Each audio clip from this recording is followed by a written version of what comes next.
Hello inspector. Hello, എന്തെങ്കിലും വിവരം കിട്ടിയോ? പറയാം. ബൈ ദ ബൈ, അതിനു മുമ്പായി മേജറൊന്നും ചില കാര്യങ്ങൾ എനിക്ക് അറിയാനുണ്ട്. Take your seat.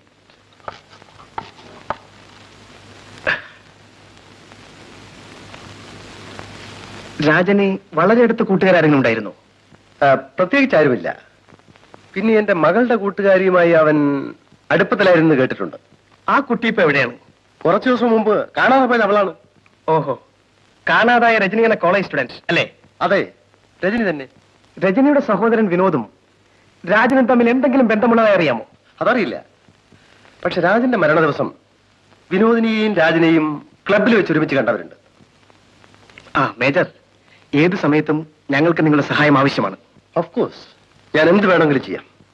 പക്ഷെ എന്റെ മകനെ കൊന്നവനെ കണ്ടുപിടിച്ചാൽ മാത്രം മതി. ഓക്കെ, ശരിയോ?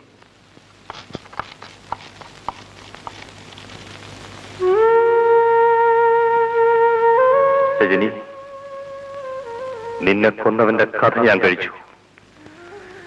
നിനക്ക് വേണ്ടി അവന്റെ കുടുംബം മുഴുവൻ ഞാൻ തകർക്കും.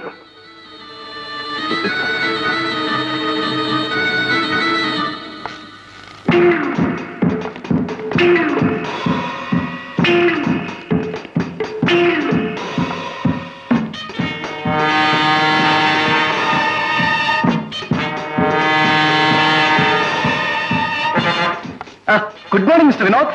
Good morning.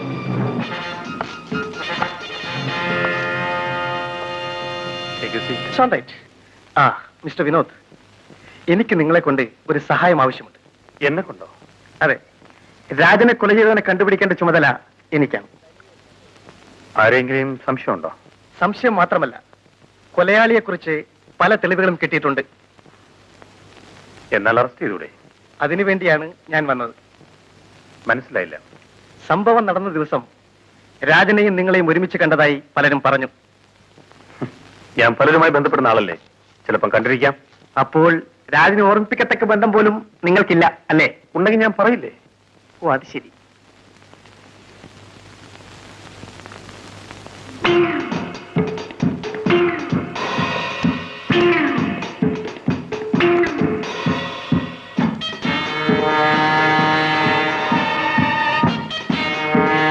എനിക്ക് ലൈറ്റർ കളഞ്ഞു കിട്ടിയതാണ്. മഴ നനഞ്ഞു കിടന്നതുകൊണ്ട് കത്തുന്നില്ല.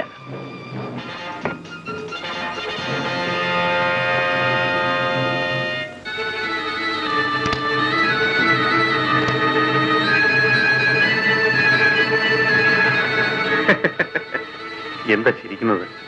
കാട്ടാനെ കുഴിയിൽ വീഴ്ത്താൻ കാട്ടലി ശ്രമിക്കുന്നത് കാണുമ്പോൾ ഹരി തെറ്റിയാൽ ചിലപ്പോൾ ആനയും വീഴും. Okay okay.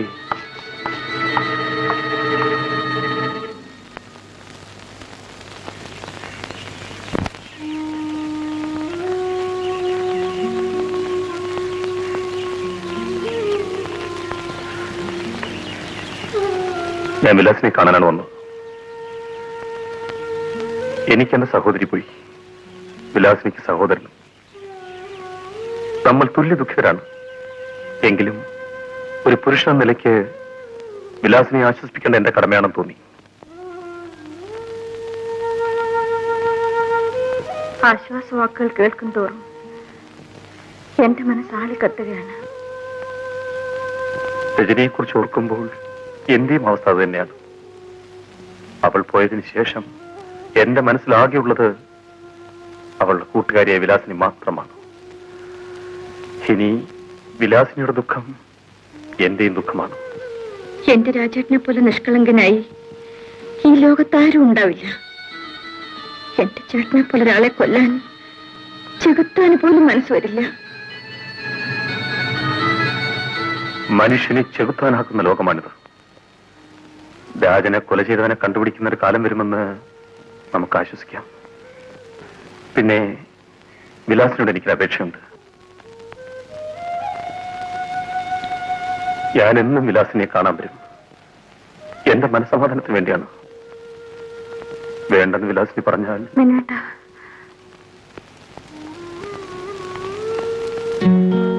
ഞാൻ പറഞ്ഞ സത്യമാണ്.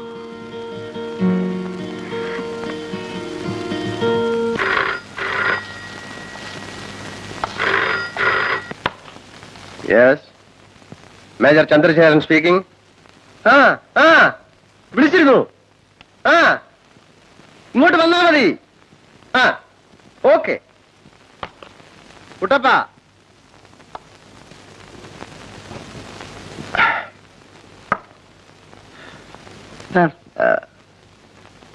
ഇന്ന് വൈകുന്നേരം ഒരു ഡിന്നർ അറേഞ്ച് ചെയ്യണം.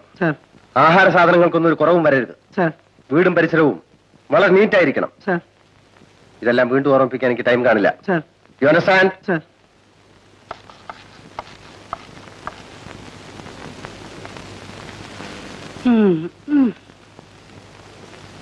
കുട്ടപ്പഞ്ഞേട്ടാ, നമുക്കെല്ലാം ഒരുക്കണ്ടേ? അയ്യോ, എന്തൊരുക്കാനുണ്ട? നിന്റെ അമ്മായിമ്മയുടെ 16 അടി എന്തിരിച്ചു ഒരുക്കാനും. നല്ല മാണിക്യം പോലത്തെ ഒരു കുഞ്ഞു മരിച്ചിട്ട് 10 ദിവസമായിട്ടില്ല. അതിനു മുമ്പ് അയാളുടെ ഒരു ഡിന്നറും ലഞ്ചും. എന്റെ ഈശ്വര, ഇയാളുടെ ഈ പട്ടാളക്കളി എവിടെ ചെന്ന് അവസാനിക്കാവും?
കൈവിട്ടുപോയി, പേടിച്ചുപോയേ.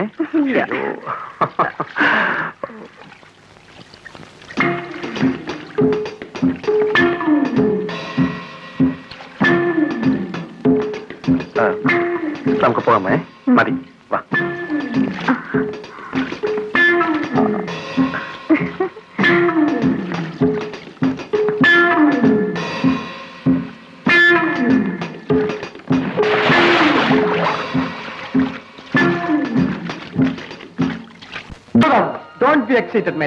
എന്നിട്ട് നിങ്ങളത് കൂടെ അറസ്റ്റ് ചെയ്യുന്നില്ല.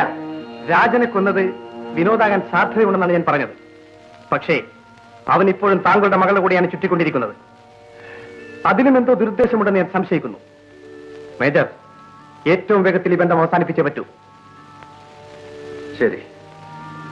അതിന് ഞാനൊരു വഴി ഉണ്ടാക്കാം ഇൻസ്പെക്ടർ. ഈ ഞായറാഴ്ച വിലാസിനിയെ പെണ്ണ് കാണാൻ കുറച്ചാളുകൾ വരുന്നുണ്ട്. നീ ഹോസ്റ്റലിൽ പോയി അവളെ കൂട്ടിക്കൊണ്ടുവരണം.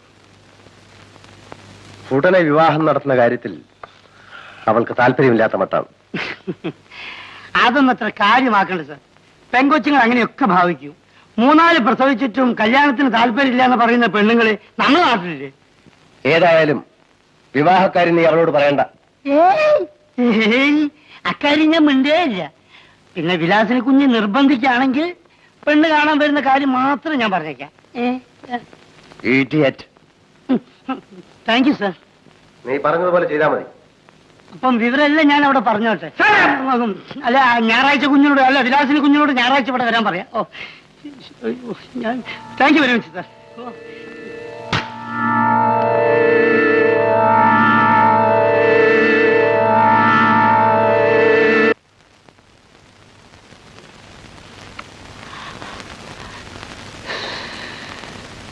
Good morning madam.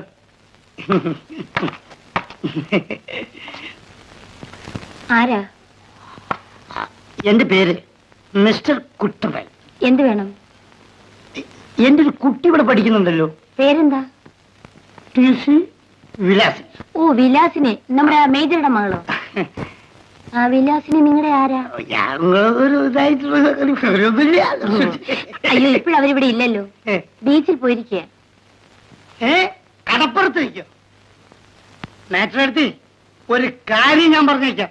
മാസാമാസം ശമ്പളം അയച്ചു തരുന്നത് പെമ്പിളേരെ കടപ്പുറത്തേക്ക് പറഞ്ഞേക്കാനല്ല. കടപ്പുറത്ത് താമസിക്കാനല്ല മിസ്റ്റർ പോയിരിക്കുന്നത്. പിന്നെ ഇതിലെ കപ്പലണ്ടി കച്ചവടത്തിനോ അല്ല ഐസ് ഫ്രൂട്ട് വെക്കാനോ? എനിക്ക് മനസ്സിലായിട്ട് ചോദിക്കാം. ഒരു കാര്യം കൂടി ഞാൻ പറഞ്ഞേക്കാം. ഇതെങ്ങാനും മേജറെത്തിയ അറിഞ്ഞാൽ സംഗതി ആകെ കഴിഞ്ഞു. എല്ലാവരുടെ കയ്യിലും ഒറ്റ കോഴി തോക്കാം, അദ്ദേഹത്തിന്റെ കയ്യില് ഇരട്ട കോഴി തോക്കാം. ഇവിടെ വന്ന് എല്ലാത്തിനും പറിച്ചു വെടിച്ചോളി. എനിക്ക് പോട പുറത്ത്. ഞാനിവിടെ താമസിക്കാൻ വന്നതല്ല. ഇതെന്റെ ഭാര്യ ഇവിടെ അല്ലെന്നും എനിക്കറിയാം. പക്ഷെ ഒരു കാര്യം, കണ്ട കാര്യം മുഖത്ത് നോക്കി പറയുന്നതാണ് ഈ കുട്ടപ്പൻ. മനസ്സിലായില്ലേ? ഞാൻ പോകുന്നു.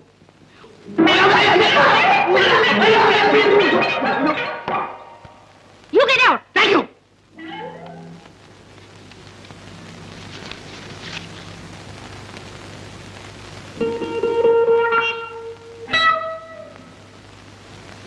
കുർബാനി ഒറ്റക്കാണല്ലോ. കുർബാനി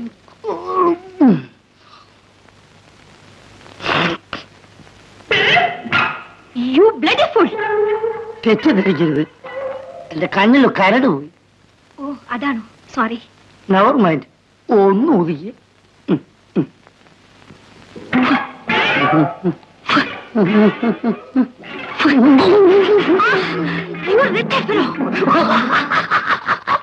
എന്നാലെന്താ, മാറ്റിനിക്ക് വന്നാ മതിയേ. ഇയാളെന്താ പോയില്ലേ? ഇല്ല, എനിക്കങ്ങനെ ധൃതിയൊന്നുമില്ല. വിലാസിനി കുഞ്ഞ് വന്നിട്ട് പോയച്ചാ മതി. കുട്ടിയകത്ത് പോവും. പാവാട ആ കുട്ടി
നോക്കി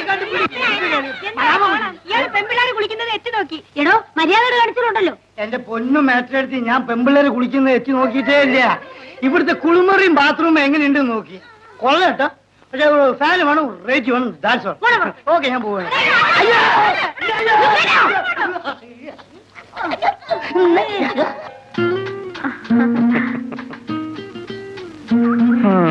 വല്ലാത്ത ക്ഷീണം തോന്നിയേട്ടാ.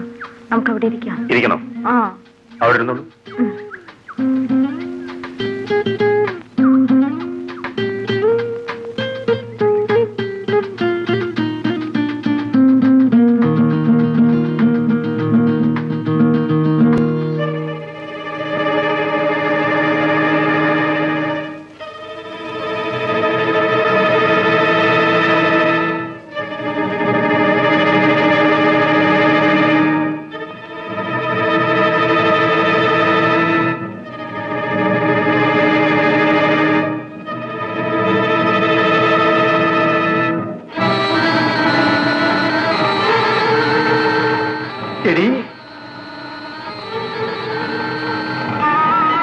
എന്താ ചേട്ടാ?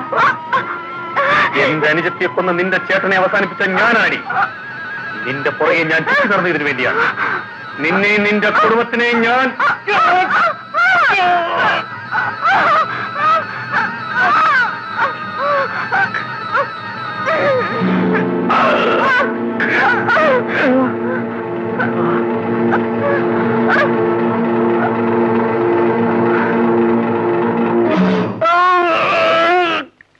ചേട്ടാ, എന്നേട്ടാ, എന്തേത്? എന്ത് പറ്റിയേട്ടാ? എന്തോ എനിക്ക് നല്ല സുഖമില്ല. വാ, നമുക്ക് പോവാം.